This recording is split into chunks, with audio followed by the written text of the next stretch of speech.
Welcome back, everyone, to Mindful Leadership Beyond Borders and our amazing guest, Fio Migliore, and I apologize for my pronunciation here, but it's good. Fio is former Miss Italy, former Miss World Paraguay. She's an actress. She co-owns a vegan restaurant in Paraguay. She's a mother. She just helped make a film, and I mean, the list goes on. And she wants to be a professional farmer. Yay! And superhuman.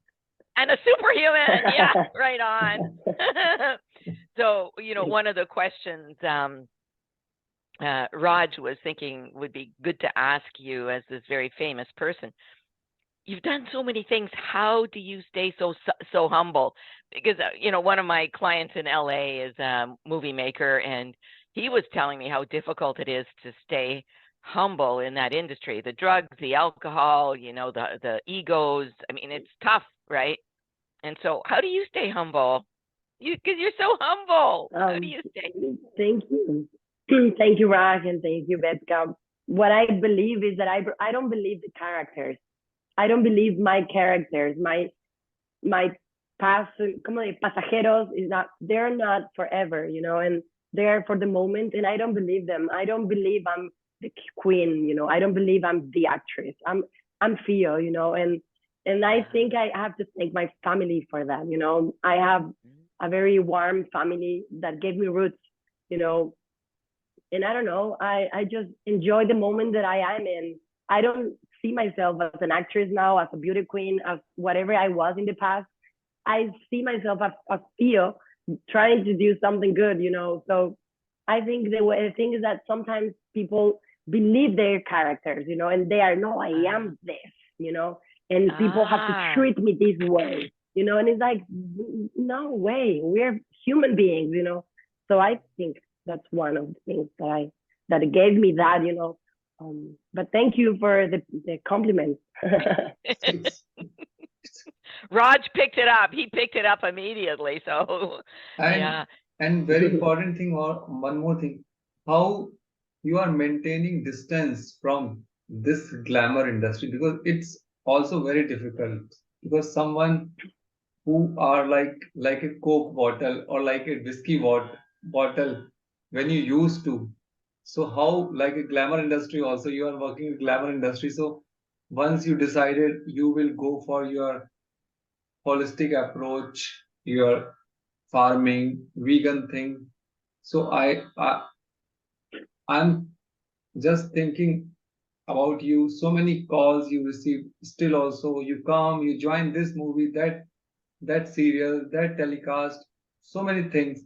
So how you are controlling your mind, because that is very difficult. It's not easy. I gave a step away of the industry some years ago, but what I remember of that, I mean, my son's father is very famous, a rock band, famous and artist, and I can see also with him what I stepped out of, but I think also, and again, my family roots gave me this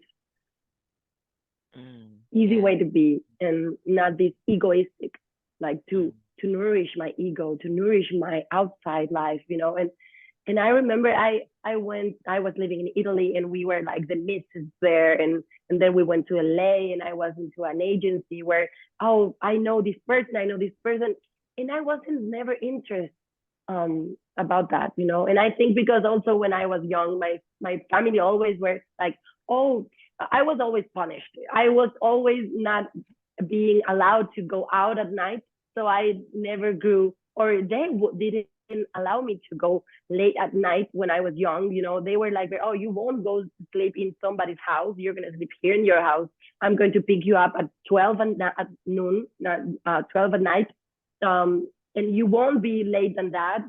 They were like very strict with me in those things that for me in the moment, I wanted to like, but now when I grew up, I realized that they gave me a sense, they give me a north, because I see that what you want to be more time in the party, and then you want more, and then you want to be later, you want to wake up at night. You know, I don't know. It's like crazy. And when I became like famous and everything, they invited me to parties that I knew I was going to gain nothing. You know, I didn't want to drink until I was dead. I didn't want to meet blah blah person. You know, I wasn't interested. I don't know. It might be family roots, but also I think it's the destiny of the person. You know, because I wasn't interested about that. It didn't interest me. So many things. I believe in the spiritual path that like every person has, you know, and maybe that, because now I sleep with Elio at 8 at night, so it's like, and I wake up at 6 with him, so it's like, I don't know, I enjoy that, and I had my time. I had my baby at 30, so I had the time to do everything I wanted, you know, but the things that didn't go through that way, you know.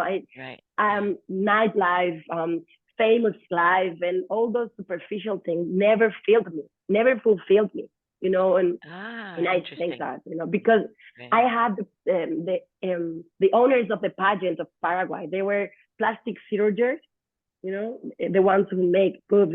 And when I won in Paraguay to go to the Miss World, they said, oh, we could change here and here and here for free for you. And I was like, no way, you know, I never wanted that. I never wanted to change something to pretend I'm somebody, you know. So it might be, I don't know, strong beliefs. It might be my family. It might be my destiny, because I know there are people who need to go through those things that we see as maybe not the best ways, but they need to go through them to understand other things.